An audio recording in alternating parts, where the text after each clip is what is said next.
Anniversary special ng Wish Ko Lang. Nakatawag pansin sa amin ang isang comment ng 31 anyos na si Sonia, taga San Jose Occidental, Mindoro. Ang wish niya kasi ay hindi para sa kanyang sarili, kundi para sa kanyang lola at para sa tiyong kakalaya lang sa bilangguan. Na-inspired naman po ako kasi syempre, napakabihira siguro sa isang tao na makulong ka ng 30 years na kinaya niya. Sa birthday ng lola, gusto niyang magkaroon sila ng gathering o reunion nilang magkakapatid. Kasi nga po matagal silang hindi nagsama-sama at nagkita-kita. Ang tinutukoy na tito ni Sonia ay ang 61 anyos na si Ruben. Nahatulan siya ng mahigit 30 taong pagkakakulong sa kasong kidnap for ransom. Matapos pagbayaran ni Ruben ang kanyang kaso ng 3 dekada, sa wakas, muli na niyang masisilayan ang liwanag sa labas. Ngayong taon lamang nakalaya si Ruben at hangad niyang makabawi sa kanyang pamilya, lalo na sa kanyang ina at 3 anak na matagal na niyang hindi nakikita. Sa tagal ng panahon ako'y nasa loob at medyo sa katandaan na rin nanay ko, baka hindi na rin niya ako makilala.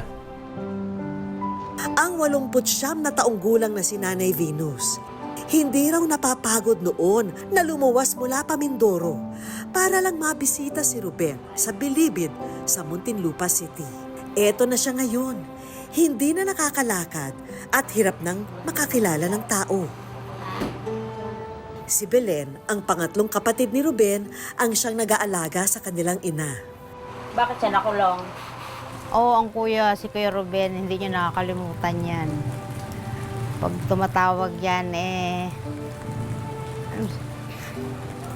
lagi siyang umiyak. Ang hiling niya nga lang, gusto niya, bago daw siya mawala, makalabas yung kuya.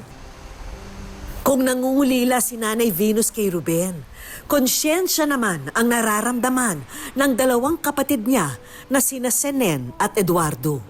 Mahigit 20 taon na raw kasi ang nakakalipas mula noong huli silang bumisita sa kanilang kapatid. May pagkakataon yata tumawag siya sa akin noon. Tinanong nga bakit di ako pumupunta. Sabi ko, medyo nagkaroon din ako ng problema na Siyempre sa hirap din ng kahit pamasahe wala. Bagaman nakalaya na ngayon si Ruben, tila bilanggo pa rin daw ang isip niya sa kung paano makakapagsimula muli.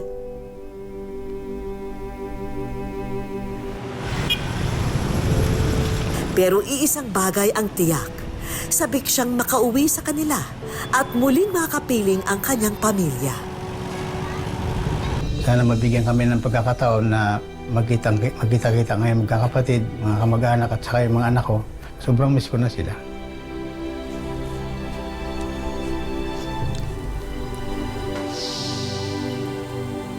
Ma'am, magandang hapon po. Magandang hapon po. Welcome po sa Wish Ko Lang. Di ba ang tagal niyo nasa kulungan? Saan ho kayo humuhugot ng lakas ng mga panahong yun? Unang-una po sa Panginoon Diyos kasi yun wala man tayo magawa kung sa ating buhay. Pangalawa po sa aking mga anak, mga naiwan ng asawa ko noon. Siyempre, nilakasan ko yung loob ko para naman nangarap din ako na makasama pa sila paglaya ko. Kasi di ba pumanaw yung misis niyo nung nasa Apo. kulungan po kayo? Paano niyo ho tiniis yun? Namatay ang misis ko na halos hindi ko na alam paano mabubuhay mga anak ko noon kasi maliliit pa sila. Yun po yung naging kuwan ko rin kaya nilakasan ko rin yung loob ko para makalabas. Gusto kong sabihin sa mga anak ko kahit na malayo sila, mahal na mahal ko sila.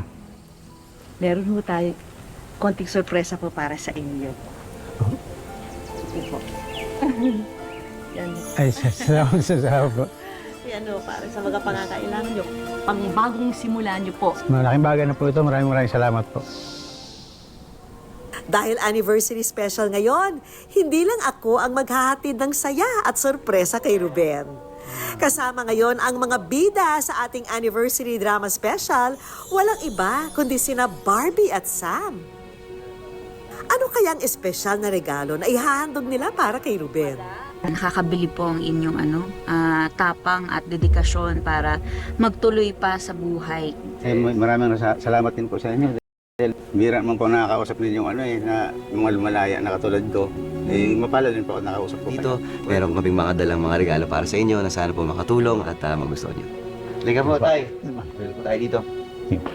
Dahil napakarami mo ng oras ngayon para manood ng Wish Ko Lang. Kaya ito ng napakabago, napakagandang TV.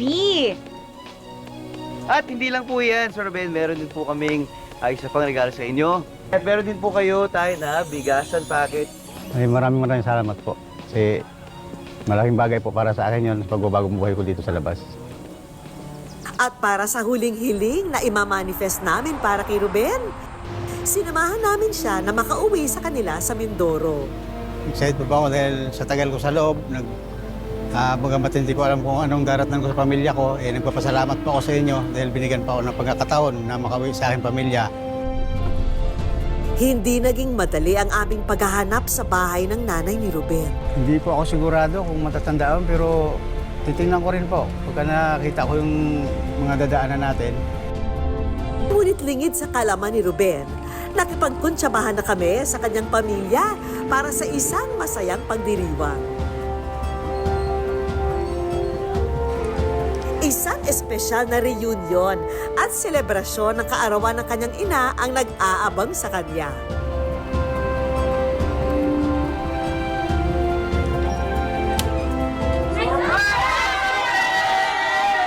Hindi maikukubli ang tuwa ni Ruben nang makita ang kanyang kapatid at ina.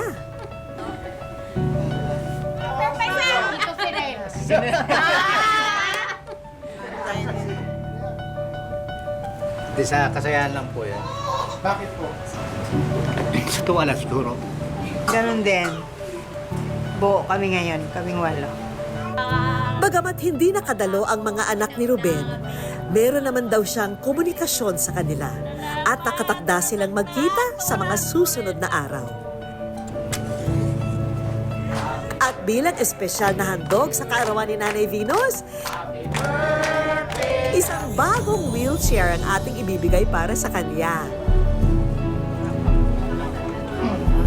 At hindi pa rin nagtatapos ang mga sorpresa dahil may isa pa kaming regalo para kay Ruben.